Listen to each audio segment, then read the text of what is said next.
నమస్కారం. సుఖీభవకు స్వాగతం.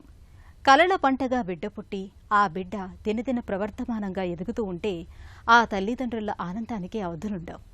కానీ అదే బిడ్డ ఎదుగుదలలో ఏదైనా సమస్య తలెత్తితే ఆ తల్లిదండ్రులు అనుభవించే మానసిక వ్యధకు అంతుండదు. చిన్నారుల్లో మానసిక ఎదుగుదలను అడ్డుకొని ప్రవర్తనాపరమైన లోపాల్ని తెచ్చిపెట్టే ఆటిజం అలాంటిదే. నిజానికి ఆటిజం అనేది ఒక సమస్యల పుట్ట. ఎదుటివారితో చూపు కలపకపోవటం, ఇతరులకు దూరంగా గడపటం, తన అవసరాల్ని చెప్పలేకపోవటం, ఇలా అనేక సమస్యలు ఆటిజం పిల్లల్లో కనిపిస్తూ ఉంటాయి. అయితే అందరిలోనూ లక్షణాలు ఒకేలా ఉండకపోవచ్చు. కానీ ముందుగానే దీని ఆనవాళ్లను పట్టుకుంటే ఆటిజంను అధిగమించడం పెద్ద కష్టమేమీ కాదు. ఆటిజం గురించిన పూర్తి వివరాల్ని ఇప్పుడు తెలుసుకుందాం.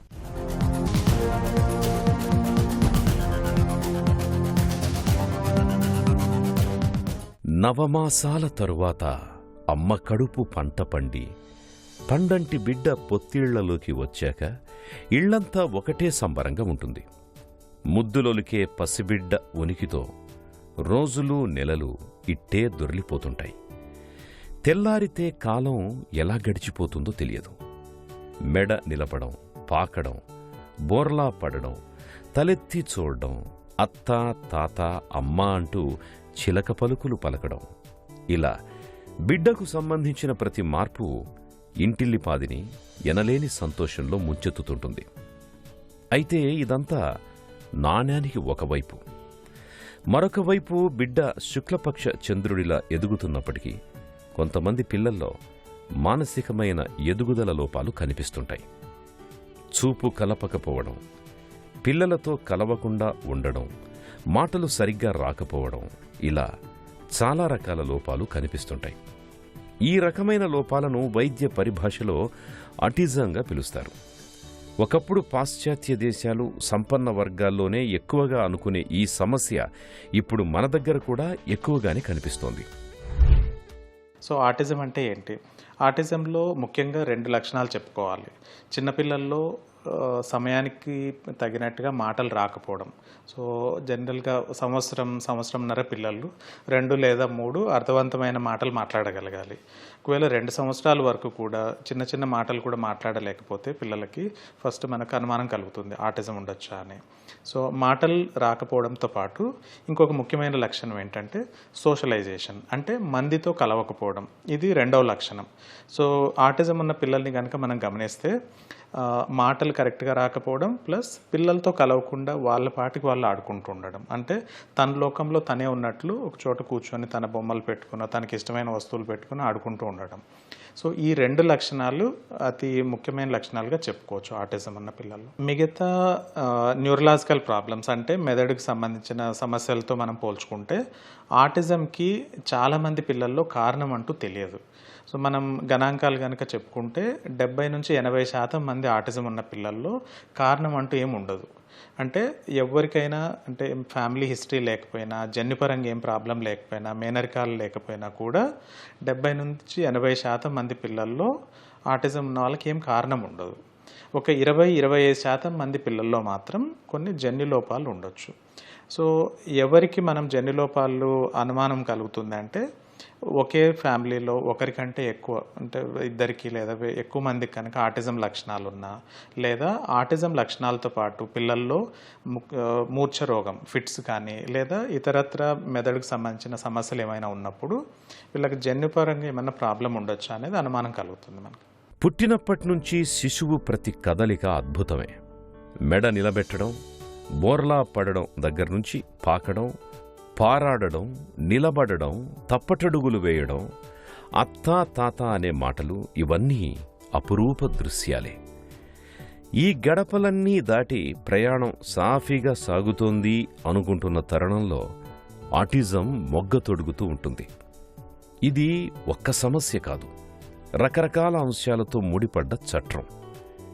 ఇతరులతో కలవలేకపోవడం, సరిగ్గా మాట్లాడలేకపోవడం, చేసిన పనిని పదే పదే చేయడం, కళ్లల్లోకి నేరుగా చూడకపోవడం, నవ్వించినా నవ్వకపోవడం, ఒంటరిగా గడపడం, ఇలా అనేక లక్షణాలు పిల్లల్లో కనిపిస్తుంటాయి. భావ వ్యక్తీకరణ లోపము ఉంటుంది. తమ అవసరాలను చెప్పలేక వేలు పట్టుకుని తీసుకెళ్లడం చేస్తుంటారు. ఆటిజం లక్షణాలను మొదట్లో బుద్ధిమాంద్యం అనుకునేవారు. కానీ ఆటిజం అనేది బుద్ధిమాంద్యం కాదు. ఆటిజం పిల్లలు బుద్ధిమాంద్యం పిల్లల్లాగా స్తబ్దుగా ఉండరు, చురుగ్గానే ఉంటారు. అయితే ఇతరులతో కలివిడిగా ఉండకపోవడం, నేర్చుకోకపోవడం వంటి వాటి మూలంగా కొందరు ఆటిజం పిల్లల్లో పెద్దయ్యాక బుద్ధిమాంద్యం లక్షణాలు కనపడొచ్చు. ఆటిజంలో రకాలంటూ ఏముండవండి. అంటే ఒక ఒక పద్ధతిలో మనం ఆటిజం గురించి చెప్పుకుంటే, ఒకటి ఏం కారణం లేకుండా ఇప్పుడు ఇంతకుముందు చెప్పుకున్నట్లు వచ్చే ఆటిజం క్లాసికల్ ఆటిజం అంటాం. ఇంకొక పదం మనం తరచుగా వింటున్నాం ఈ మధ్యలో, ఏంటంటే వర్చువల్ ఆటిజం అని. వర్చువల్ ఆటిజం ఏంటంటే, వర్చువల్ అంటే నిజమైంది కాదు అని. సో ఇది ఎందుకు ఈ పదం వాడుకలోకి వచ్చింది అంటే, సైకాలజిస్టులు, సైకియాట్రిస్టు కొంతమంది గమనించింది ఏంటంటే, ఎక్కువసేపు స్క్రీన్కి అతుక్కున్న పిల్లలు, అంటే ఎక్కువసేపు టీవీ చూస్తూ కానీ ఎక్కువసేపు ఫోన్ చూస్తున్న పిల్లల్లో వాళ్ళకి మాటలు సరిగ్గా రాకపోవడం, లేదా ఆటిజం ఉన్న పిల్లల్లో ఉండే లక్షణాలు ఏవైతే ఉంటాయో అవి వాళ్ళల్లో గమనించడం జరిగింది. అండ్ వాళ్ళకి స్క్రీన్ కంప్లీట్గా తీసేసిన తర్వాత, అంటే టీవీ కానీ ఫోన్ కంప్లీట్గా మానేసిన తర్వాత, కొంతమందికి వీళ్ళు గమనించింది ఏంటంటే ఆ లక్షణాలన్నీ కూడా ఆల్మోస్ట్ రివర్స్ అయ్యాయి. అంటే మాటలు మళ్ళీ మంచిగా రావడం, కొద్దిగా మందితో కలవడం స్టార్ట్ అవ్వడం, ఇవన్నీ గమనించారు. సో ఈ అబ్జర్వేషన్ నుంచి వచ్చిన పదమే వర్చువల్ ఆటిజం అనేది. వర్చువల్ ఆటిజం అనేది నిజంగా ఉందా అనేది కరెక్ట్గా చెప్పలేం. నా దృష్టిలో వర్చువల్ ఆటిజం అనేది ఒక సపరేట్ ప్రాబ్లం అని అయితే నేను అనుకోవడం లేదు. కొంతమంది పిల్లలు ఎవరికైతే మాటలు రావడం లేట్ ఉంటుందో, లేదా అర్లీ ఆటిజం లక్షణాలు ఏవైతే కనపడతాయో 1 సంవత్సరం లేదా 1.5 సంవత్సరం వయసులో, వాళ్ళకి కనుక ఎక్కువసేపు వాళ్ళు ఫోన్లో గడపడము, లేదా టీవీ చూస్తూ గడపడం, ఇంటరాక్షన్స్ ఎక్కువ లేకపోవడం, దీనివల్ల ఆటిజం లక్షణాలు ఇంకా తీవ్రమయ్యే ప్రమాదం ఉంది. అంతేకాని ఒట్టి స్క్రీన్ చూస్తేనే ఆటిజం వస్తుందా అనేది నేను చెప్పాను. పిల్లల్లో ఆటిజం లక్షణాలు సాధారణంగా ఏడాది వయసు నుంచే కనిపించడం మొదలవుతుంది. కానీ తల్లిదండ్రులకు సరైన అవగాహన లేకపోవటం మూలంగా ఆటిజంను చాలా మందిలో 4-5 ఏళ్ల వరకు గుర్తించలేకపోతున్నారు. ఆలస్యం అవుతున్న కొద్దీ ఆటిజం తీవ్రంగా మారుతుంది. కాబట్టి ఆటిజంను ముందుగా గుర్తించడం, సత్వరమే చికిత్స మొదలుపెట్టడం చాలా అవసరం. పిల్లల్లో ఆటిజం గురించిన మరిన్ని వివరాలను ఇప్పుడు తెలుసుకుందాం. ఆటిజం అనేది భిన్న విభాగాలకు విస్తరించిన ఎదుగుదల సమస్య. ఆటిజం పిల్లల్లో భావ వ్యక్తీకరణ లోపాలు, ప్రవర్తనాపరమైన లోపాలు కొట్టొచ్చినట్టుగా కనిపిస్తుంటాయి. ఆటిజంకి కారణం ఏంటి అన్నది ఖచ్చితంగా తెలియదు.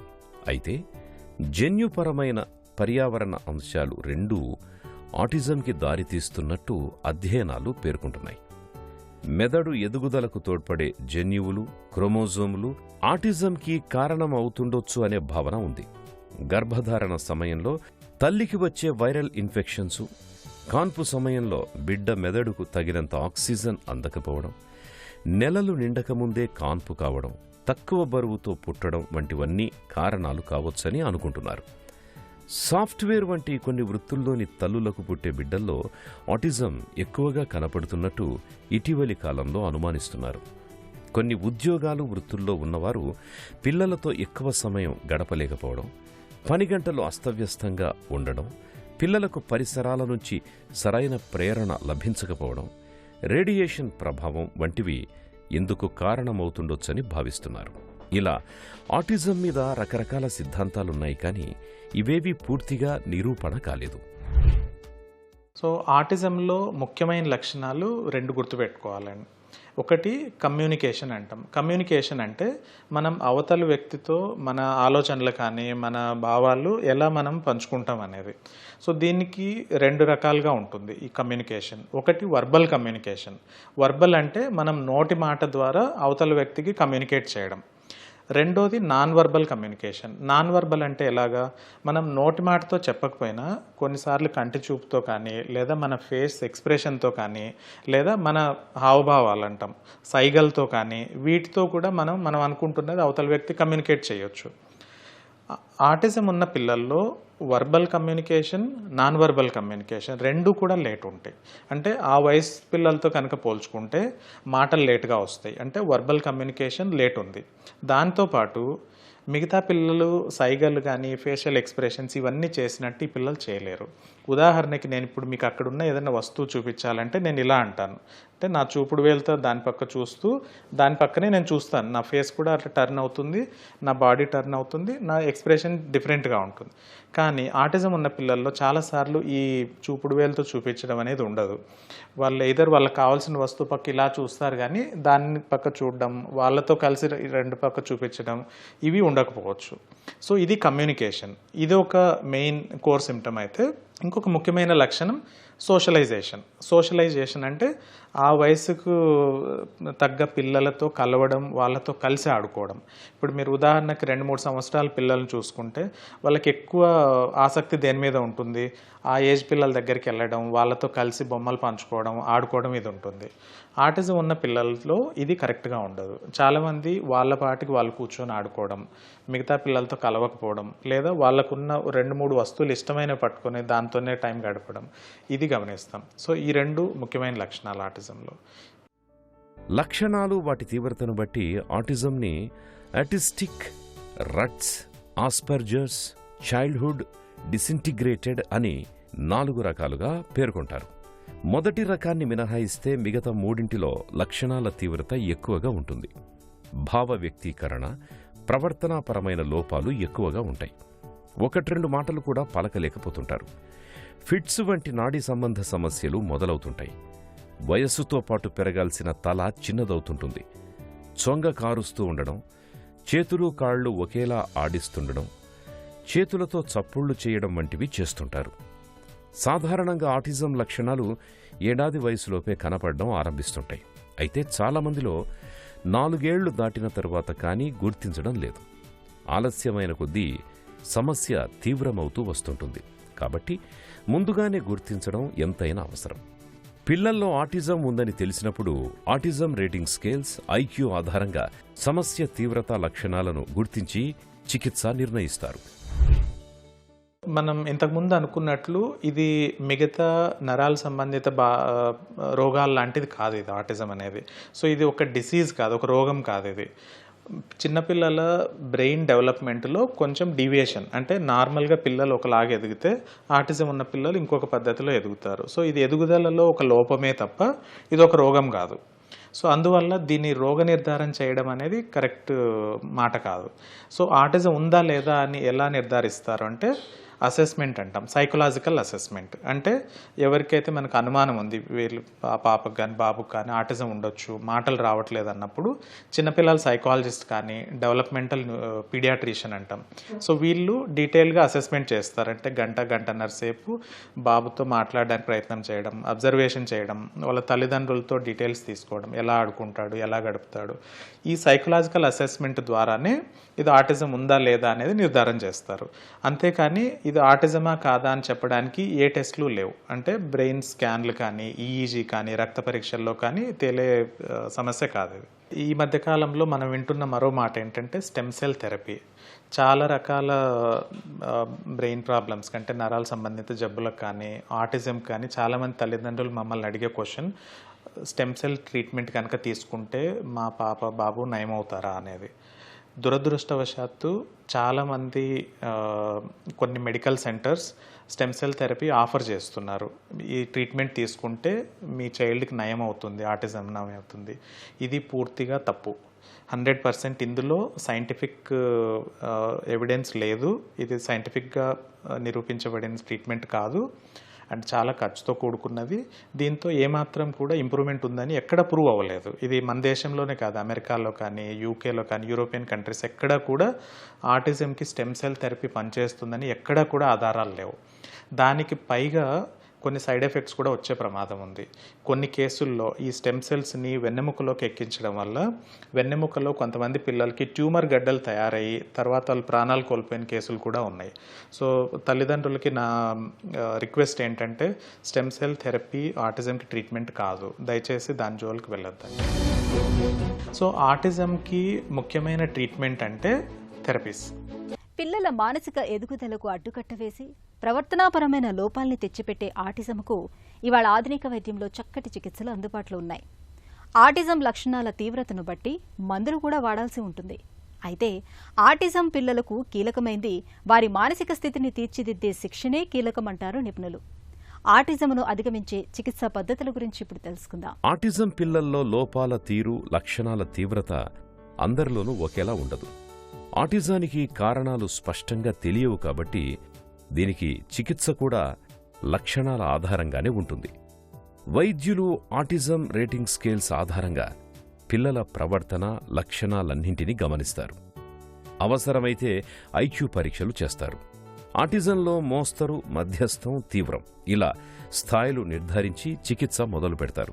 ఫిట్స్, మెదడులో లోపాలు, ఉద్రేకపూరితమైన ప్రవర్తన ఉండి 3 ఏళ్లు దాటిన పిల్లలకి మందులను సిఫారసు చేస్తారు. ఒకచోట కూర్చోకుండా, కుదురుగా లేకుండా నేర్చుకోవడంలో వెనుకబడ్డ పిల్లలకి చురుకుదనాన్ని తగ్గించే మందుల్ని సూచిస్తుంటారు. చెప్పిందే చెప్పడం, తెలిసిన పనినే చేసే పిల్లలకి యాంటీ డిప్రెసెంట్ మందుల్ని మొదలు పెడుతుంటారు. గ్లూటెన్, కెసిన్ లేని ఆహార పదార్థాలతో కూడిన జీఎఫ్ సీఫ్ డైట్ని కూడా డాక్టర్లు సిఫారసు చేస్తుంటారు. అయితే ఆటిజం పిల్లలకి కీలకమైంది వారి మానసిక స్థితిని చక్కదిద్దే శిక్షణ. తల్లిదండ్రులు దీనిని అర్థం చేసుకోవడం చాలా అవసరం. అతిగా ఆశించకుండా, అలాగని నిరాశలో కూరుకుపోకుండా తల్లిదండ్రులు చికిత్సలో భాగస్వాములు కావాలి. సో ఆటిజంకి ముఖ్యమైన ట్రీట్మెంట్ అంటే థెరపీస్ అంటే ట్రైనింగ్. సో పిల్లలకి ఏ ఏ విషయాల్లో అయితే లేట్ అవుతుందో, అంటే మాటలు కానీ, సోషలైజేషన్, ఇవన్నీ ఏవైతే లేట్గా ఉన్నాయో వీటిని ట్రైనింగ్ ద్వారా ఇంప్రూవ్ చేయడం, ఇది అతి ముఖ్యమైన ట్రీట్మెంట్. చాలామందికి ఒక అపోహ ఏంటంటే, ఇప్పుడు మాటలు రాకపోతే అది బ్రెయిన్ సమస్య కదా, ఏమన్నా మందులు ఇస్తే మాటలు వస్తాయా అనేది. ఇది 100% అపోహనే. ఎందుకంటే మాటలు రావడానికి మందులు అంటే ఏముండవు. సో మెయిన్గా థెరపీస్, వీటిలో ఏమేమి థెరపీస్ ఉంటాయి? ఒకటి స్పీచ్ థెరపీ అంటాం, occupational therapy, behavioural therapy, sensory integration therapy. ఇప్పుడు మనం ముందు చెప్పుకున్న లక్షణాలు నేను సింపుల్గా అర్థమవడానికి చెప్పినవి.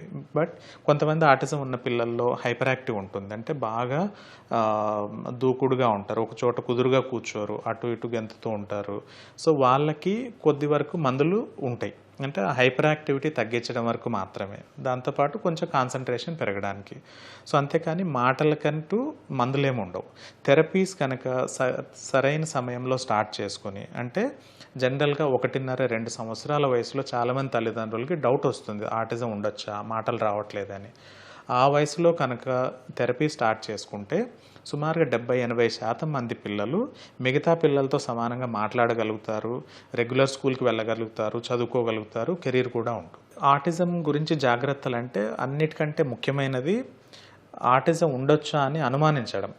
అంటే 1-1.5 సంవత్సరాల పిల్లలు వాళ్ళు కరెక్ట్గా ఇంకా మాటలు స్టార్ట్ అవ్వలేదు, లేదా మనతో కలవట్లేదు, లేదా మనం మాట్లాడుతున్నప్పుడు మన కళ్ళలో కళ్ళు పెట్టి చూడట్లేదు అన్నప్పుడు అనుమానం వస్తుంది. సో ఇదేమన్నా మనం దీని గురించి పెద్దగా భయపడాల్సిన పని లేదు.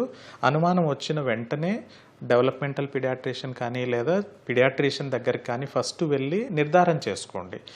ఏమన్నా ప్రాబ్లం ఉందా, డెవలప్మెంట్లో ఏమైనా డిఫరెంట్గా ఉన్నాడా బాబు లేదా పాప. అనుమానం వచ్చిన వెంటనే థెరపీ స్టార్ట్ చేయడం ఫస్ట్ చేయాల్సిన పని. ఇదేదో పెద్ద జబ్బు అనుకుని భయపడి ఆలస్యం చేయడం మంచిది కాదు. ఇది మొట్టమొదటిది. రెండవది స్క్రీన్ టైం, అంటే టీవీ కానీ, ఫోన్ కానీ కంప్లీట్గా కట్ చేయడం. సో ఇది ఎవరెవరి పిల్లలకి స్పీచ్ లేట్గా వస్తుందో, మాటలు లేట్గా వస్తున్నాయో, ఈ ఫోను, టీవీ ఎంత తక్కువ చేస్తే అంత మంచిది. సో అందుకని ఇప్పుడు ఇండియన్ అకాడమీ ఆఫ్ పీడియాట్రిక్స్ కానీ, అమెరికన్ అకాడమీ ఆఫ్ పీడియాట్రిక్స్ కానీ వాళ్ళ రికమెండేషన్ ఏంటంటే 2 సంవత్సరాలు నిండే వరకు పిల్లలకు ఫోన్లు చూపించొద్దు, టీవీ కూడా చాలా తక్కువ, అది కూడా తల్లిదండ్రులతో కలిసి చూస్తూ ఉండే ప్రోగ్రామ్స్ కలిసి చూడొచ్చు, అంటే కార్టూన్స్ కానీ కూర్చొని చూడడం అందరు కలిసి. అంతేకాని పిల్లలకి వాళ్ళకి టీవీ వదిలేయడము, ఫోన్ ఇచ్చి వదిలేయడం ఇది కరెక్ట్ కాదు. సో 2 సంవత్సరాల వరకు స్క్రీన్ అవాయిడ్ చేయండి. ఇది రెండవది. మూడవది ఏంటంటే, దీనికి ఈ మెడిసిన్స్ ఉన్నాయి లేదా ఆ మందులు ఉన్నాయి అని వాటి వెంట వెళ్ళొద్దండి. మీరు నమ్ముకోవాల్సింది థెరపీస్ని. మీరు థెరపీస్ ఎంత ఎక్కువసేపు మీరు ట్రైనింగ్ చేయగలిగితే మీ పిల్లలు అంత తొందరగా ఇంప్రూవ్ అవుతారు. ఈ 3 ముఖ్యమైన జాగ్రత్తలు మీరు గుర్తుపెట్టుకోవాల్సినవి. ఆటిజం లక్షణాలను త్వరగా గుర్తించి అంతే త్వరగా చికిత్స మొదలుపెట్టాలి. పిల్లలకు చిన్నతనంలోనే ప్రేరణను ఇవ్వడం వల్ల ఫలితాలు మెరుగ్గా ఉంటాయి. స్పీచ్ థెరపీ, లాంగ్వేజ్ స్టిమ్యులేషన్ విధానంలో ఒక పద్ధతి ప్రకారం పిల్లలతో ఉదయం నుంచి రాత్రి వరకు మాట్లాడుతుండాలి. ఇలా చేయడం వల్ల వారిలో సంభాషణా చాతుర్యం మెరుగుపడుతుంది. అలాగే కళ్లల్లో కళ్ళు పెట్టి చూసేందుకు, మల మూత్ర విసర్జన కోసం ప్రత్యేకంగా పద్ధతి ప్రకారం నేర్పించాలి.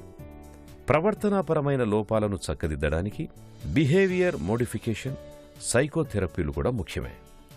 మరీ చిన్నపిల్లలకు సెన్సరీ ఇంటిగ్రేషన్ థెరపీనిస్తారు.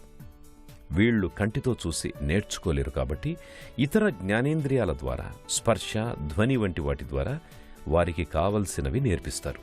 ముఖ్యంగా వీరిలో ప్రత్యేక నైపుణ్యాలను గుర్తించి వాటికి మరింతగా సానబెడితే బాగా రాణిస్తారు.